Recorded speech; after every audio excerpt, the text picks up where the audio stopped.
It's never too late to rededicate. Sounds catchy, doesn't it? It's also never too early to rededicate either. Next year, we're going to celebrate a 200th anniversary of the dedication of this cathedral to the worship and service of God. If a building can be dedicated to God, how much more important for His people to be dedicated, for us to be dedicated to God.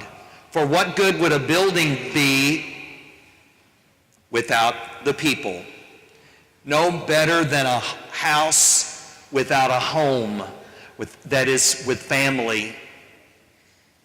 So the dedication of this church reminds us that you and I are dedicated to God, to His worship and His service.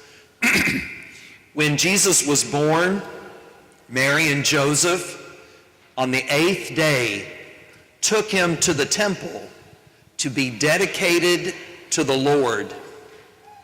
And why would they do that? Because they knew that God was dedicated to them. God has manifested His dedication to the human race and revealed it through people like Abraham and Moses and David.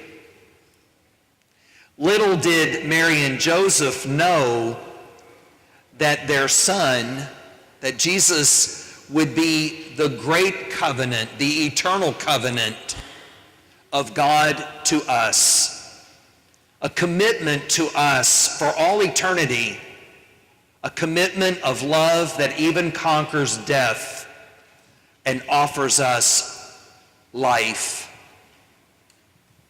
So God is dedicated to us. Now, God does not have to rededicate Himself to us, does He? Why is that? Because God's dedication is for all time. He never falters. He never fails. He never gives up. Thanks be to God. He never gives up. He never despairs. God's dedication to us is forever. He doesn't have to rededicate. But what about us in our dedication to God? Many of us were dedicated by our very baptism as infants.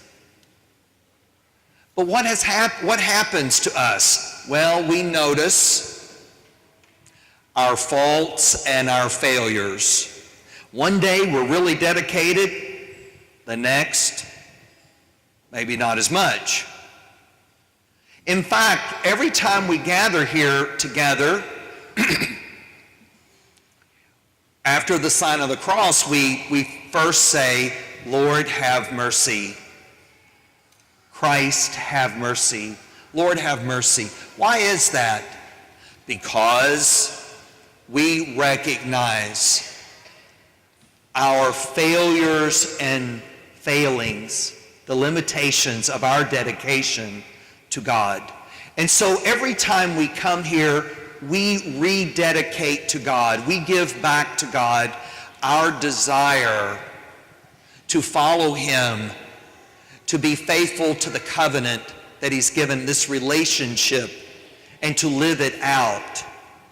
Now, some people say that human beings are not capable of being holy, to really sharing God's life completely. But God doesn't believe that. God sees in us, beyond all the stuff, He sees in us His image and likeness. He sees us as his children. He believes in us. God believes in us. In fact, he believed in us so much that in Jesus we see the depth of his commitment and his belief that we can be holy. Because what happens? What's the choice really? The choice is holiness or darkness. The way of God, the way of life, or the way of death and destruction. Those are really the two choices. Moses, when he proposed the covenant, he said, I set before you life and death. Choose life. Choose God's way. And so it is for us. We come to rededicate ourselves. We should never give up. We should never lose faith in God's ability to share his life with us. The way is not easy, is it? Does anyone think that this covenant with God is easy? Not one of the saints ever wrote, oh, it's easy as pie. You just slide right on in. No, what do the saints say? And what does Jesus say? It's tough. There are a lot of temptations in the world. There's a lot of darkness that'll just want to grab a hold of you. But God knows he is greater than the darkness. There's a narrow gate, not a closed gate. It's narrow. I used to wonder why God made it so hard. God didn't make it hard. We make it hard. We try to drag all kinds of stuff with us, don't we? We got to let it go. You know, resentment, got to let that go. Self-pity, let it go. Apathy, anger, all these things. It's a narrow gate. It's going to strain out the lumps and clumps of selfishness, because we don't want any of that stuff in heaven. It's a refiner's fire. You know, gold that you get out of the mountains? Is it pure? No, it's in ore. It's got all kinds of stuff in there. It takes fire to purify it, to separate it. What about wheat? You just go out and pick a grain of wheat and chomp on it? Have you ever tried to do that? It's got more fiber than your body can take. No, you got to beat that wheat, blow the chaff away, and leave the grain. So it is with God's way. It's a way of a cross. It's a way that is challenging for us, but it is not impossible. And it takes dedication. But what's the choice? That or the other? We choose God's way, and we choose to rededicate ourselves every time we come here. You may have noticed the little placards in the pews. It's just one little expression of what we do every time we come here. We rededicate to God our prayers, our works, our joys, and our sufferings. It's a good way to kind of name it, isn't it? What we're going to dedicate to God, give to God. And what happens when we do that? God is always faithful. He gives us himself, the bread of life. And with him we can do all things. And apart from him, we can do nothing. We know that. So this year we're going to have different events to focus on. to rededicate ourselves to worship. That's what we're doing.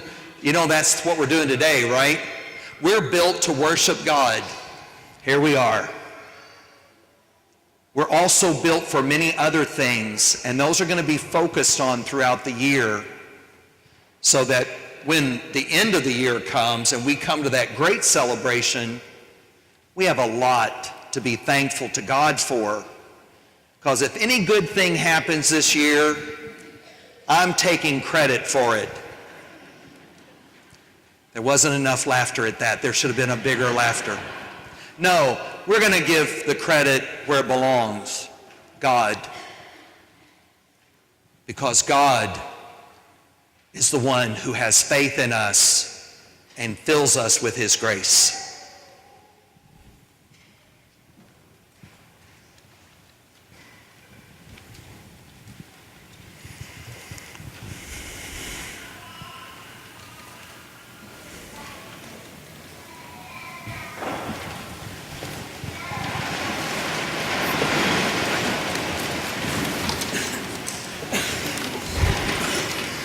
We are built for faith, so let us profess it.